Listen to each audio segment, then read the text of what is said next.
Alors pour pouvoir agir, il faut d'abord comprendre. Et la prise de conscience est vraiment essentielle. Si on réussit à comprendre à quel point cette ressource, elle est fragile, à quel point c'est un mythe de penser que l'eau est une ressource renouvelable, parce qu'elle se renouvelle de moins en moins sur nos territoires. Et pas seulement en France, tous les continents du monde sont en train de découvrir des phases de sécheresse de plus en plus marquées, parce que l'eau n'arrive pas à être conservée dans les sols, elle n'arrive pas à rejoindre les nappes partout dans le monde. Si l'on comprend ça, à ce moment-là, on se met à comprendre que nous sommes à l'intérieur de ce cycle de l'eau. Et d'ailleurs, à chaque fois qu'on prélève de l'eau du milieu pour nos usages, que ce soit pour nos usages quotidiens, domestiques, ou que ce soit d'ailleurs pour tout ce qui permet notre société, parce que l'intégralité de ce que nous consommons a besoin d'eau. Notre assiette a besoin d'eau, nos vêtements, notre coton, ou tout ce qui est produit a besoin d'eau. Pour fabriquer de l'énergie, si ce n'est l'éolien et le solaire, nous avons là encore besoin de l'eau dans tous les process.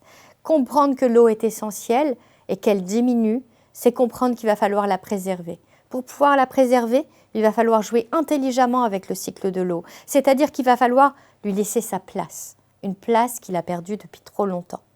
Il va falloir comprendre que nous avons besoin, tous autant que l'on est, de pouvoir agir, contribuer mieux, en mangeant différemment, en contribuant notamment à l'échelle de notre assiette, à favoriser une agriculture qui va permettre à cette eau de revenir plus facilement dans les sols.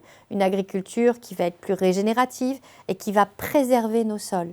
Il va falloir comprendre notamment à quel point plus nous consommons, plus nous utilisons de l'eau derrière.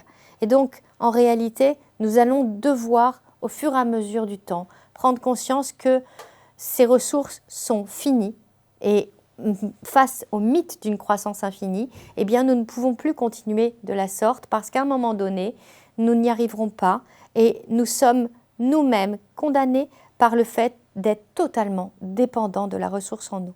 Alors, il est essentiel aujourd'hui de la préserver. Il est essentiel d'essayer d'agir chacun à notre échelle, dans nos jardins, dans notre sensibilisation globale, dans le fait de reforester massivement, dans le fait d'aider cette agriculture pour peut-être manger un peu moins et manger mieux, manger différemment, manger une agriculture qui va préserver les sols, qui va préserver notamment la biodiversité, parce qu'elle aussi, elle a besoin d'eau et il ne faut jamais oublier que le premier milieu qui a besoin d'eau et le premier utilisateur au monde, c'est la nature. Si nous l'oublions, eh bien, nous allons surtout oublier que nous faisons partie nous-mêmes de cette nature. Et donc, c'est vraiment aujourd'hui cette prise de conscience qui est essentielle pour pouvoir essayer de construire aujourd'hui et demain un monde meilleur.